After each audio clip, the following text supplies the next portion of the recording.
Salut à tous, Rockets épisode 5. On va ici vous présenter l'Ouest en cet été 2022 et en vue de la saison suivante. Il y a un vent de renouveau sur la NBA avec des Rockets champions. L'Ouest se rebelle, voilà le titre que j'ai trouvé, parce qu'en fait, il y a d'autres équipes qui vont émerger. Et je vais vous les proposer. Après, quand même, m'être occupé d'abord de l'intersaison des Rockets. Alors évidemment, il y a beaucoup de grands noms là qui nous quittent à l'été 2022. Iguodala, Rajon Rondo, Paul Millsap, J.J. Redick, J.R. Smith. Et ouais, tout ça, c'est des noms quand même qui nous ont marqués au cours des dernières années. C'est une intersaison de renouvellement.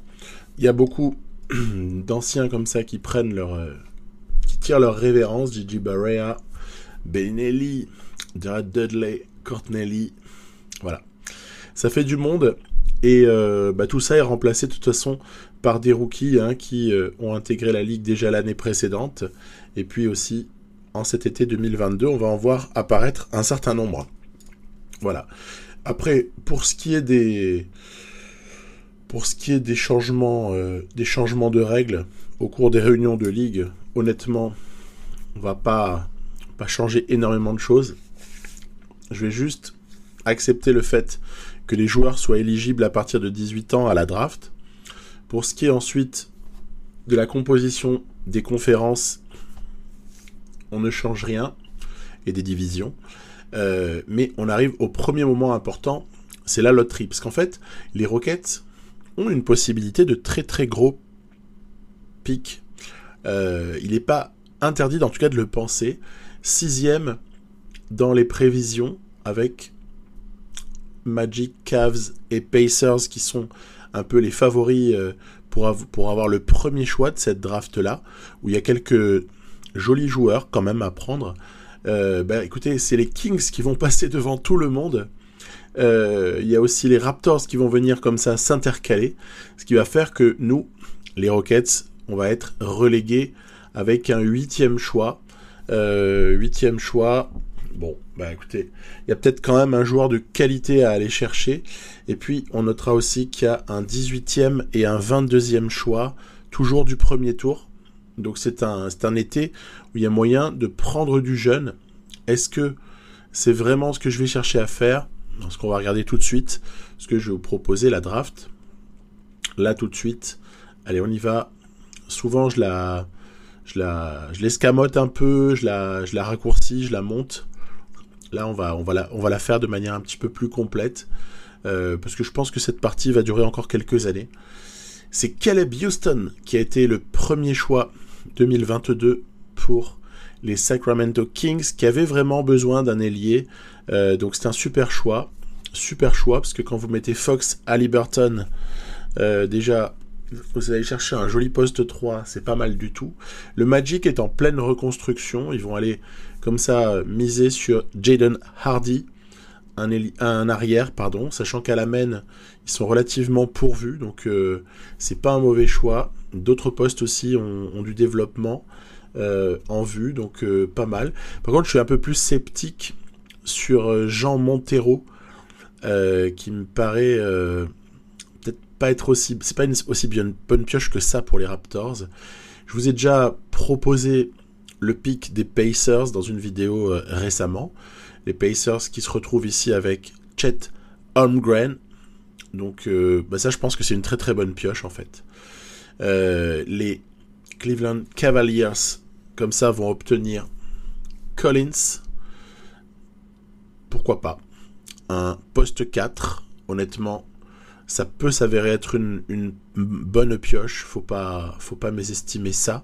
Je pense que par contre, le vrai style de ce draft, c'est Patrick Baldwin, qui va du côté des Grizzlies. Et pour avoir joué les Grizzlies avec, je sais plus quelle équipe, je joue avec plusieurs équipes, honnêtement, le mec est super bon. Donc c'est vraiment un bon choix. Je pense que Max Christie du côté des Hawks, c'est un choix très intelligent aussi. Je vous avoue que j'aurais bien aimé l'avoir du côté de Houston et de devoir trouver quelqu'un d'autre. D'ailleurs justement, on y va. C'est le tour des Rockets. Alors c'est vrai que ça me fait pas forcément rêver de voir les projections sur ce joueur, Jarvis Walker, mais c'est lui qui m'attire le plus. Je vais prendre comme ça un poste 2 en espérant le développer et en faire un joueur beaucoup plus efficace que ce qu'il est là en l'état. Il a que 19 ans. J'ai aussi misé sur l'âge, j'ai aussi misé sur les qualités athlétiques. Il est aussi mieux placé dans certaines mock drafts proposées par le jeu. Je mise donc sur ce mec-là, tout en sachant que peut-être que ce sera un bust, j'ai aucune certitude. Alors que par exemple l'année précédente avec Badji, j'étais beaucoup plus sûr de moi. Là, je sais pas ce que ça peut donner. Et en même temps, les tout meilleurs sont déjà partis. On a été un peu volés par la loterie, mais ça fait partie du jeu aussi. Les Trailblazers vont chercher un pivot qui a l'air plutôt intéressant, énorme physique. Donc pourquoi pas, on va voir un petit peu ce que ça donne. Paolo Banchero va être le 10e choix de cette draft 2022. Il va du côté des Wolves, qui ont une jolie collection de talents, un peu à tous les postes en fait. C'est une équipe honnêtement qui peut espérer jouer les playoffs là dans la partie. Il n'y a pas de problème. Je pense que le choix d'Adrian Griffin aussi pour les Pistons peut s'avérer vraiment pas mal du tout. Donc là aussi, il y a quelque chose d'intéressant sur Jeremy Grant. C'est parti du côté des Spurs en balance avec ce choix-là. Donc c'est pas mal du tout. Les Knicks sont rabattus entre guillemets sur Kendall Brown. Oui, moi tous les ailiers forts là qui viennent de passer m'intéressaient pas tellement parce qu'au poste 4 j'étais déjà vraiment pourvu. Du côté des Rockets, il n'y avait pas vraiment à se jeter sur ces joueurs-là, c'était embêtant pour moi. Pelicans qui vont chercher un meneur, je suis moyennement fan, étant donné qu'il y a déjà Russ West et le petit Lewis. Donc, pas sûr que ce soit le meilleur choix, mais peut-être qu'ils sont allés chercher le meilleur talent disponible. C'est pas impossible, honnêtement. Même si, quand on voit Jalen Duran pris par Atlanta, à mon avis, c'est un autre très bon pick d'être allé chercher Jalen Duran. Lui non plus ne m'intéressait pas par son profil, mais je pense qu'il peut faire du bien à pas mal d'équipes, même si à Atlanta, il va commencer à y avoir un embouteillage avec Okongwu, derrière Capella et compagnie. Nzosa, du côté de Memphis, écoutez, les Grizzlies se positionnent. Je pense que ça va être une équipe, de toute façon, on l'avait vu sur les playoffs précédents, avec laquelle il faudra compter. Le Français Ousmane Dieng, tiens, vous avez vu, il est parti jouer en Australie, c'est ça, ou en Nouvelle-Zélande, je sais plus. On a eu l'info il y a pas longtemps. Lui, il va être le choix des Wizards, donc je développerai ça dans la prochaine vidéo que je vous proposerai avec les Washington Wizards. Kennedy Chandler du côté des Bucks qui, on le verra en fin d'épisode là, sont pas mal. Ils sont pas mal du tout autour d'Antetokounmpo. Et quand j'ai vu les talents qui restaient en 18e choix ou même en 22e choix potentiel, je me suis dit que je préférais passer mon tour et donc plutôt échanger. Le trade est assez honnête, parce qu'en fait, tu récupères du Minnesota 2023 sans protection, mais Minnesota est une équipe qui devrait plutôt faire les playoffs a priori, donc ça va. On échange un 18e choix contre quelque chose qui devrait probablement y ressembler. Voilà, et comme ça on laisse les Wolves aller chercher de nouveau un poste 4. Moussa Diabaté, purée, 248 livres, c'est énorme, c'est un bœuf le type. Énorme. Quand on a vu le poids de d'autres là précédemment, c'est le mec le plus lourd de la draft. Le Thunder va aller chercher un bon vieux poste 4 à la papa. Vous voyez, un peu genre Charles Oakley pour ceux qui se souviennent des Knicks de l'époque, un type bien costaud et pas du tout à la mode en ces années 2020 où la NBA devient complètement dingue et commence à laisser de côté les postes 5 ou postes 4 qui ne shootent pas à 3 points notamment, hormis quelques exceptions. Et les Celtics continuent à aller chercher du joueur hypothétique. Waouh! Falloir s'occuper d'eux un de ces jours, parce qu'honnêtement je pense pas que le mec qui fait 5-10 là C'est peut-être un bon coup marketing pour la Chine, mais au niveau du basket, je suis pas totalement convaincu de l'opération. Et donc, ouais, je vous parlais de mon échange précédent avec les Wolves. Bah là, je vais trouver aussi un échange avec Denver, qui est aussi une très bonne équipe de l'Ouest. Donc, 22e choix contre ça ne me paraît pas déséquilibré. On récupérera probablement un choix équivalent 2 ans plus tard. Donc, j'étale plutôt mes pics et on restera à l'affût d'un éventuel steal dans 1 ou 2 ans.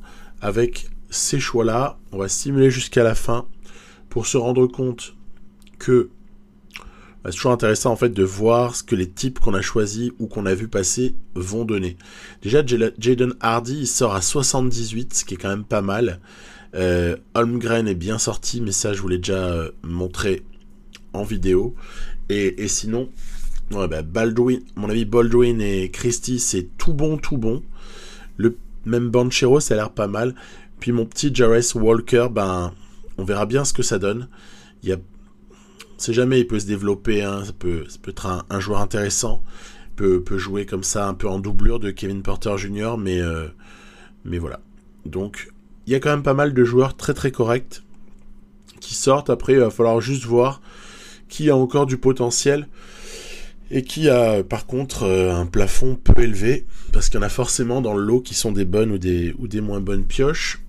On va confirmer évidemment la signature de Jarvis Walker via ce 8e choix de la draft 2022 en allant lui offrir un contrat, voilà, et lequel contrat va porter sur 2 années plus 2, de manière totalement habituelle. Vous voyez, il a un peu de potentiel quand même, hein. Ça pourrait monter à 77 vers là, hein. En tout cas, c'est ce que j'espère. C'est ce que j'espère à ce stade-là. Avoir un joueur qui puisse quand même avoir de l'impact, si ce n'est cette saison, au moins la saison suivante.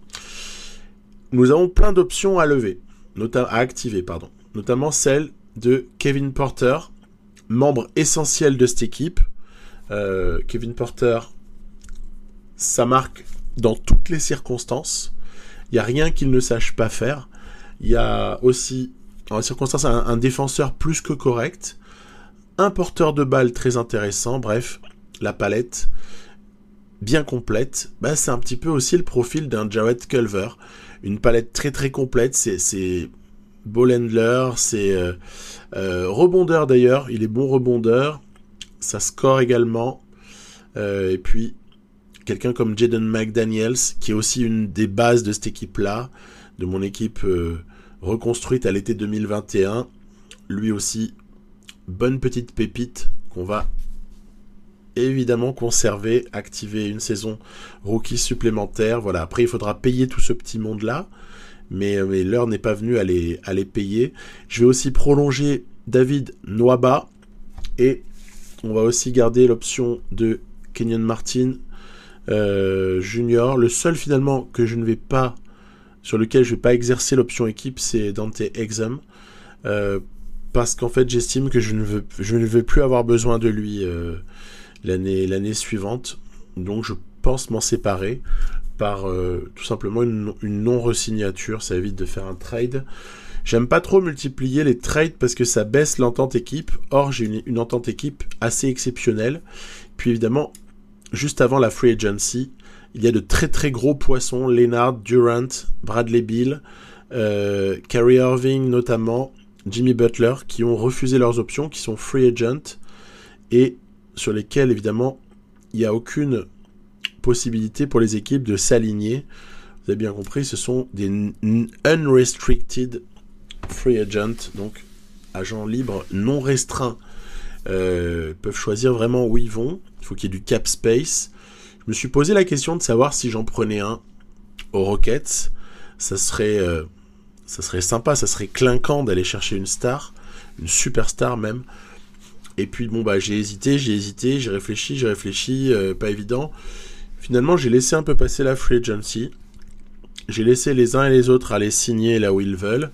Et je me suis dit que je préférais peut-être davantage faire confiance à mon équipe, puisque l'ossature est quand même très bonne. Et puis je trouve ça sympa d'avoir une petite aventure comme ça avec des gens qui sont peut-être sous-estimés, qui sont pas qui sont pas comme ça des noms clinquants de la ligue, et essayer de continuer déjà au moins la saison qui suit pour voir ce que ça donne, ou si c'était vraiment un coup de bol la saison précédente. Donc j'ai re-signé mes types là, du type Derrick Jones qui était en fin de contrat, également Sterling Brown. J'ai été comme ça leur redonner un peu de contrat. Bon là par contre je prends pas de risque, je prends du 1+1 option équipe pour pouvoir garder de la flexibilité à l'été suivant au cas où quelque chose se présenterait. Mais vous allez voir que ma marge sous le cap, elle va quand même se réduire un petit peu plus tard, parce que je vais avoir des opportunités de prolongation de contrat pour certains joueurs. Justin Patton aussi, je conserve. Il n'a pas beaucoup joué, il a été très peu utilisé, mais en tant que troisième pivot, très restreint lui aussi dans son utilisation, puisque Justin Patton ne shoot pas spécialement bien, il est vraiment plus en rim runner, rebondeur, dissuadeur, point barre. Voilà. Mais ça peut suffire largement en fait. Pour ce rôle-là, à 75, il peut ne pas trop râler quand il ne joue pas. Pas envie d'avoir des types mécontents dans mon équipe en fait. Je préfère, tant pis, avoir un roster un petit peu moins fort, mais que les meilleurs jouent. John Wall vit plutôt bien son vieillissement d'une année. Voilà. On a du grand John Wall en fait, c'est sa résurrection. La saison précédente a été vraiment la saison de la résurrection de John Wall à 31-32 ans.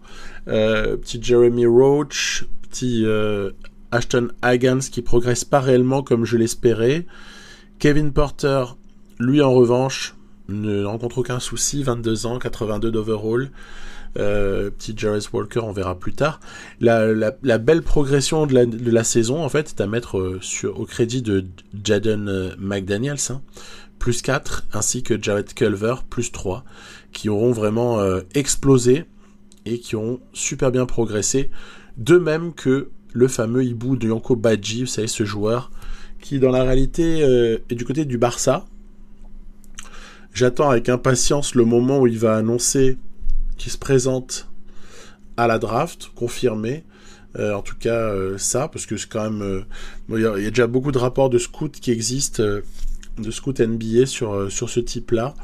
Et honnêtement, il serait étonnant que la NBA ne s'intéresse pas à un profil comme Badji.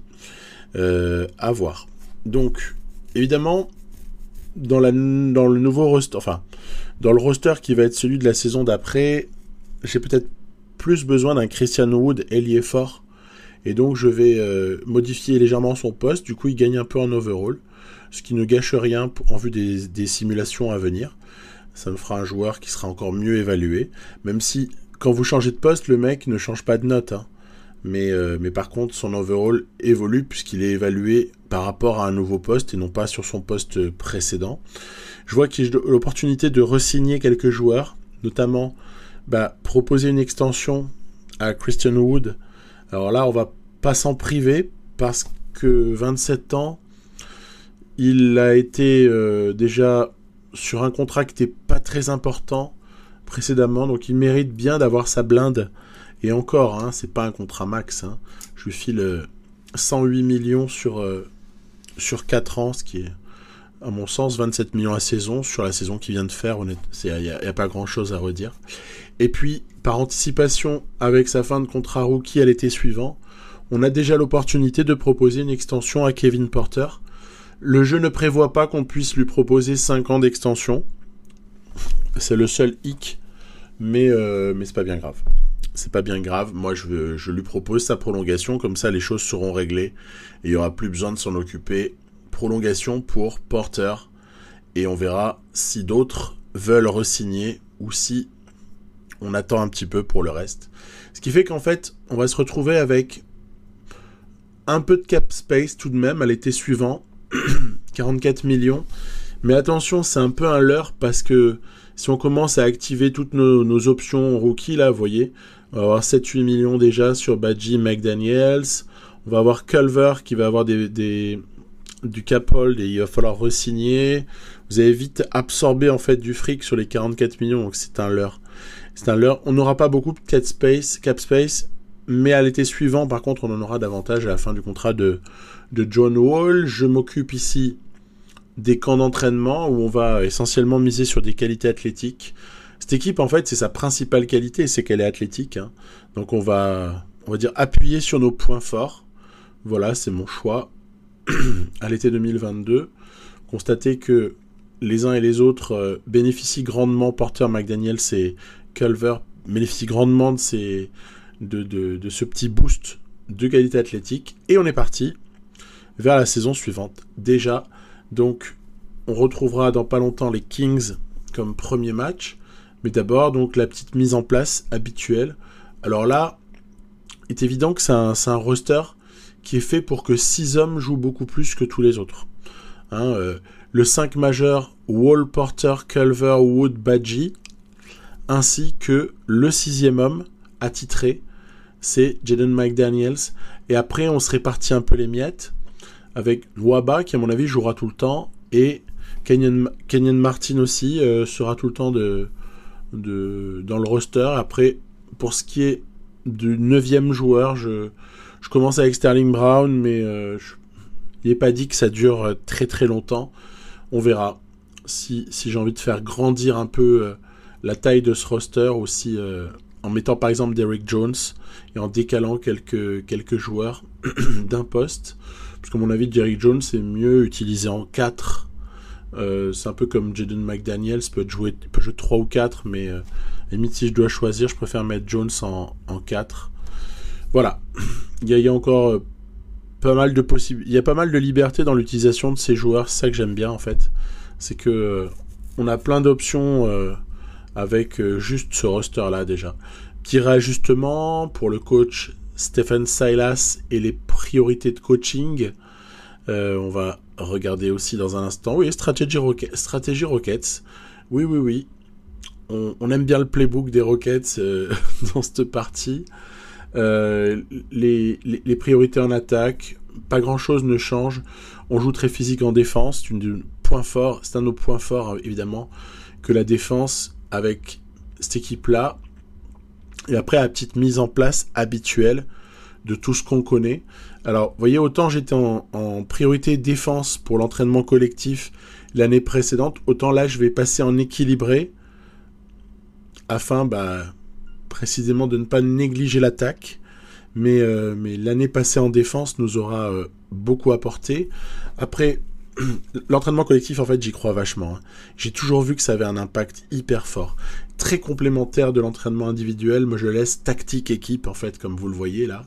Alors évidemment, l'essentiel de nos joueurs, puisqu'ils étaient déjà là, sont déjà tous entraînés. Il y a déjà tous un programme, donc je vais évidemment continuer à l'appliquer, ce programme-là. Les seuls pour lesquels il y a un ajustement à faire, c'est évidemment le rookie, Jarvis Walker, pour qui on va demander, un entraînement arrière en polyvalence, et pas seulement, aussi une intensité très élevée, puisque a priori je ne le fais pas jouer pour le moment. Les autres qui ont une intensité très élevée, c'est évidemment Jeremy Roach, mais pas que. Également Ashton Hagans. D'ailleurs, je m'entête un petit peu avec ce type-là, mais en fait, j'y crois vachement. Je sais que ce type-là peut monter et j'aurais tellement envie de faire quelque chose de bien avec lui que j'insiste. Je pense que même je le prolongerai en fait. Il a un énorme potentiel, j'ai envie de l'exploiter. Le mentor de Porter n'est autre que Monsieur John Wall. Donc, laissez-moi vous dire que Porter est à bonne école, de la même manière que Badgie est à très très bonne école avec Christian Wood et a déjà développé quelques insignes en compagnie de Wood, mais donc il est passé bronze, argent, et je le laisse encore essayer d'upgrade une année avec la bénédiction de Christian Wood. Jared Culver, en revanche, on va dire que le mentorat de David Nwaba est beaucoup moins efficace, mais après j'ai pas non plus 1 milliard de vétérans, donc j'ai un choix qui est relativement réduit. C'est comme pour Jarvis Walker avec Derrick Jones, l'impact d'un joueur de 25 ans en tant que mentor est très très mesuré. J'ai choisi de mettre ça plutôt que de ne rien mettre en fait. Donc voilà, on est parti. Il y a quelque chose de spécial qui va se passer évidemment, lors de la réception des Kings, c'est un truc qui est quand même mythique, hein. Oh tiens, il est même pas titulaire, le rookie qui a été drafté là par les Kings. Ben oui, qu'est-ce qui est quand même un grand moment, c'est la bagouze, hein, la remise de la bague pour nos joueurs, premier match à domicile, ainsi que la montée de la bannière au plafond.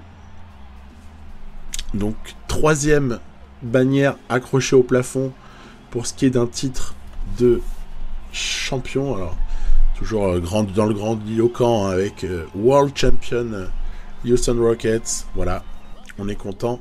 Après 94-95, c'est ça. On se retrouve avec un 3e titre accroché au plafond. Allez, c'est parti. On a vu brièvement que la raquette des Kings est composée de Marvin Bagley et de Montrezl Harrell qui apparemment est parti des Lakers. Et nous, on va se régaler de jouer très vite. Voilà. On a une mobilité extrême pour Ibu Dianko-Badji, on va en profiter. On est sur nos standards. C'était, je vais vous dire, c'est rigolo parce que autant, des fois, vous savez, vous vous lassez un peu ou perdez un peu la main et en fait, à peine je prends la manette pour jouer un match avec ces Houston Rockets, je suis survolté en fait. J'ai envie de me dépasser. J'ai envie de faire un super match à chaque fois parce que j'adore leur combativité, j'adore ces qualités athlétiques qui sont les leurs. Et même ces explosions en contre-attaque, j'arrive pas à m'en lasser tellement j'apprécie vraiment de jouer avec cette équipe. Je la trouve super excitante. Là, c'est bam, le petit poster de John Wall en contre-attaque. On est plutôt en domination sur ce match et on se permet même comme ça de petites fantaisies. Voilà, quand ça se resserre sur Culver. On ouvre à 3 points pour Wood. Et le grand bonhomme de ce match, vous voyez, je ne vous l'ai même pas montré en highlights, c'était Kevin Porter, qui notamment a artillé de loin avec sa précision, qui a aussi distribué le jeu, puisque dans ma rotation, volontairement, je n'ai pas re-signé donc l'Australien Dante Exum, parce qu'en fait, je voulais mettre du Porter justement en 2e porteur de balle. Quand John Wall n'est pas sur le terrain, celui qui joue poste 1, c'est précisément Kevin Porter. Et donc, moi je trouve ça très très équilibré. Oui, j'aime bien donner des passes à Culver également. Là, il finit ce match avec 12 passes. Et en face, il faut quand même bien avouer que Buddy Hield, un peu, le petit Houston là, qui a été drafté par les Kings, mais surtout Marvin Bagley auront été les principales fers de lance des Sacramento Kings, mais l'équipe non plus ne aura pas beaucoup résisté. Sur l'impression, manette en main, j'étais pas non plus supra fan du match de Sterling Brown ou de mon utilisation. Du coup, je fais ce avec quoi j'avais hésité dès le départ, dont j'avais parlé précédemment, à savoir plutôt introduction de Derrick Jones dans le roster, enfin plutôt dans la rotation avancée, si, pour être précis.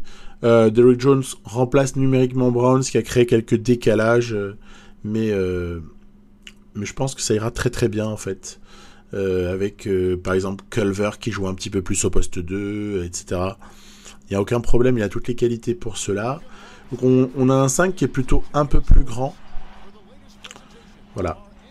À voir un peu ce que tout ça peut donner avec la réception des New York Knicks. Alors New York Knicks, c'est les joueurs qu'on connaît là sur le 5 majeur. Il y en a un qu'on connaît un petit peu moins et pour cause, il n'est pas encore en NBA. Il s'appelle Jalen Johnson. Donc lui, je pense que c'est du tout bon, a priori. Et d'ailleurs, il est assez fort.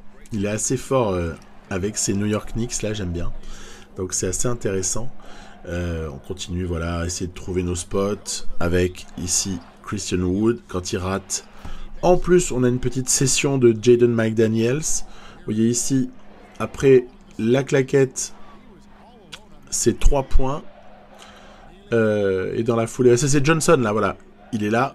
Oui, bah s'il met 2 heures à shooter, c'est quand même pas non plus le meilleur timing du monde. Ça ouvre à droite pour John Wall qui va retrouver dans le corner Jaden McDaniels. Je vous dis, c'est son quart d'heure à lui. Il est en train de tout rentrer. Et on est en train aussi de prendre une avance considérable, justement grâce à cette adresse. Regardez, on se permet même... Oh là là là, que c'était mignon. Le petit bout de Yanko Badji. Ah là, c'était quasiment la séquence Lamarcus Aldridge, quoi. Vous voyez ce que je veux dire pour Badji. Je shoot comme ça, à mi-distance. Alors que c'est pas son registre du tout. Hein. D'ailleurs, la cinématique était assez laide. Mais bon, voilà, j'avais envie de rentrer un shoot comme ça avec lui. Mais en fait, à force de s'amuser, à force de prendre un peu les choses à la légère, bah on peut aussi se faire piéger. Et notamment se faire remonter très très bêtement. Ici, très bon travail de Derrick Rose, qui ressort pour Julius Randle. Et oui, on ne rêve pas, les Knicks sont repassés très très proches de nous. Surtout qu'on a un R.J. Barrett qui est très combatif, le Canadien. Les Knicks n'ont pas vraiment l'air comme ça quand on les voit. Mais au final, sont pas si mauvais du tout, hein. Donc attention, ne nous laissons pas avoir comme ça sur une fin de match, ce serait beaucoup trop dommage. Il y a une mismatch ici à exploiter face à Quickley. Allez, sanction. En fait, j'avais fait changer de défenseur 2 fois consécutivement en plaçant des écrans et derrière, c'est imparable. Wood face à un petit dos au cercle, ça finit forcément bien. Et là, oui, Mitchell Robinson en fade-away, c'est peut-être pas non plus ce pourquoi on le connaît principalement.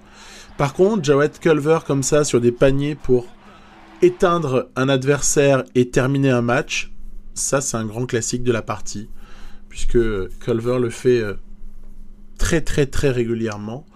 Donc on ne change pas une équipe qui gagne, et on aurait tort d'ailleurs de changer une équipe qui gagne comme celle-ci, puisque finalement tout se passe tellement bien que j'ai juste envie de voir jusqu'où ça peut aller. Jaden McDaniels, je vous avoue, c'est aussi un peu un chouchou. Décidément, il n'y a que du chouchou dans cette équipe. C'est vrai en fait. Les 6 mecs là qui sont mes joueurs, qui ont le plus de minutes, sont vraiment des petits chouchous de la maison. Voilà. Donc, à voir ce que ça peut donner. Et puis surtout, là maintenant, ce que je vais aborder, c'est ce que je promettais.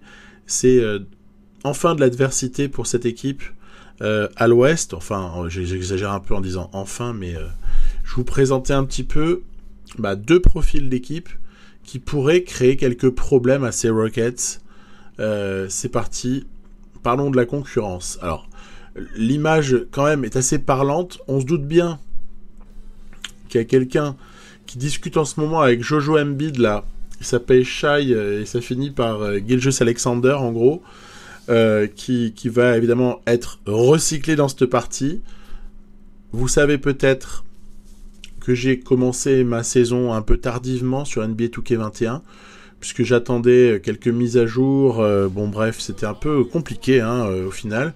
J'ai commencé un peu tardivement par des épisodes avec le Thunder, précisément, les Suns et les Raptors dans un premier My League. Ce que j'ai fait, c'est que j'ai monté les trades nécessaire pour installer ici la même équipe du Thunder que ce que j'avais dans l'autre partie, parce qu'en fait ce Thunder s'était avéré être une arme de destruction massive, et donc ah ouais, celle-là je l'aime bien, regardez moi ça, bam. Alors là, honnêtement, il y a eu une forme de jubilation, parce que des fois on le tente ça et on le réussit pas forcément. C'est un ballon volé de Darius Bazley sur Toby Harris. Voilà, hop, on ramasse, on y va. J'aurais pu me contenter de faire la passe pour le dunk de Mobley, mais avouez quand même que le alley-oop avec la planche, c'est un petit peu plus savoureux. Donc cette équipe d'OKC, dont peut-être certains découvrent quelques noms, pour être précis, c'est vraiment la même que celle que j'avais mise en place dans la partie en question. Voilà, ça c'est pas mal aussi. Allez. Oh là là là là. Kuminga qui est littéralement monté sur Blake Griffin et surtout Ben Simmons. C'était incroyable. Celle-là, elle m'a fait kiffer d'action. Je l'ai trouvée jouissive d'aller comme ça poser ce dunk. M'a fait jubiler. Il y a quelques moments d'éclate avec cette équipe-là. Hein. Faut quand même le dire. À peine tu reprends la manette avec une équipe, le jump de Kuminga, il est phénoménal. Hein. Jonathan Kuminga, draft à venir. Hein. On va le voir se faire drafter en 2021. Hein. Et donc vous allez à la main, on aperçoit ici, en contre-attaque, avant que je lui remette son numéro 3, fétiche à l'époque des Timberwolves, hein, Chris Dunn. Donc Dunn est derrière Malédon dans la rotation. Les deux forment un bon duo bien complémentaire pour le poste 1. Évidemment, Shai Gilgeous-Alexander ici. Waouh! Remarquez qu'on est revenu dans ce match. C'est ça en fait. Les Sixers étaient quasiment avec match gagné ici. Et on se retrouve avec une égalisation, mais totalement improbable, de Shai, qui se taille la part du lion au poste 2, hein, évidemment, sur les nombres de minutes. C'est un peu normal, c'est la star de l'équipe, qui nous emmène en prolongation ici. Voilà, Mobley, Pokusevski, voilà. Et Bazley au poste 4 se partagent aussi les minutes. Et puis Winslow et Kuminga qu'on a vu au poste 3. Sachant que la seule petite différence entre mon équipe du Thunder là, oh là là, pas mal. Le nettoyage de raquettes fait plaisir avec cette équipe-là. Regardez, c'est là que ça va devenir intéressant. Voilà, N1, Pokusevski de près, qui n'avait pas été en réussite jusque-là. Et dans la prolongation, les choses se débloquent, toujours après une double pause d'écran pour créer un décalage de taille. Derrière, Jojo Embiid, qui force peut-être un petit peu beaucoup. Une contre-attaque exploitable pour, le 2 points long. Parce que cet homme, Shai Gilgeous-Alexander, sait tout faire, en fait. Du coup, vous pouvez marquer, mais exactement de la manière que vous voulez. Quand l'écran ne débouche pas sur une situation favorable, on va en rappeler un. Non, même, on peut donner au poste haut, excusez-moi, pour l'ami Mobley qui dispatche le jeu et Kuminga qui nous clôture ce match. Voilà, c'est Kuminga qui vient fermer le match. Après, quand même, qu'on soit revenu un peu in extremis tout de même sur ce panier un peu heureux à 3 points de Shai. Donc Thunder très très chaud tout de suite, et encore 4 sur 16 à 3 points, donc avec un petit peu plus de réussite ça se serait terminé avant la prolongation. En plus les Sixers c'est pas une mauvaise équipe dans cette partie, donc je suis assez content. Ce match était assez intéressant à jouer. Thunder sera donc une des forces d'opposition aux Houston Rockets. Voilà, la seule différence avec l'équipe que j'avais constituée dans l'autre partie, c'est que je ne suis pas allé chercher Azubuike du Utah Jazz. J'ai gardé Moses Brown. Voilà. En fait, il avait un profil qui était très très proche de Moses Brown. Azubuike, je me suis dit, puisque Moses Brown est là, en plus le mec fait plaisir honnêtement. Donc j'ai eu envie de le conserver. Allez, autre test. Décidément, le Thunder commence avec des équipes qui sont quand même plutôt fortes, puisque là, on est sur des demi-finalistes de conférence, minimum de la saison précédente. Donc, on va jouer du côté des Nuggets. Voilà. Alors, l'occasion de voir si la main reste chaude avec ces joueurs-là, ou si on va vite s'essouffler et peut-être retomber au niveau qui était celui du Thunder la saison d'avant, c'est-à-dire pas terrible. Donc évidemment, les overalls sont pas exactement les mêmes, Forcément, My League, il réactualise tout le temps les notes de départ des joueurs, des fois il réactualise les potentiels. J'aime bien le mi-distance là pour Mobley, voilà, hop, en sortie d'écran. Avec la réactualisation très fréquente des notes, vous n'avez pas les mêmes profils de joueurs exactement. Mais après, pour l'essentiel, on va dire, c'est assez proche. On garde quand même les mêmes, Joli Murray. En plus, avec son petit geste signature là. Bol. Ouais, voilà. Ils sont bons, Denver. J'aime bien. Ils ont Montemoris qui est saoulant à jouer. Ils ont Jokic par moment avec Bol. Et Michael Porter. Exceptionnel, Michael Porter. Bon, par contre, face à Kuminga, comment vous expliquer? Il y en a un qui est un petit peu plus athlétique que l'autre, et pourtant Porter, c'est quand même pas la moitié d'un joueur athlétique. Mais Kuminga, c'est exceptionnel. Alors là, on s'enflamme un peu, là, en tentant des... en tentant des pénétrations, mais improbables. Il y a aussi quand même une petite question à des moments de rebond offensif qui est laissé aux Denver Nuggets, qui fait qu'on se fait un peu passer devant.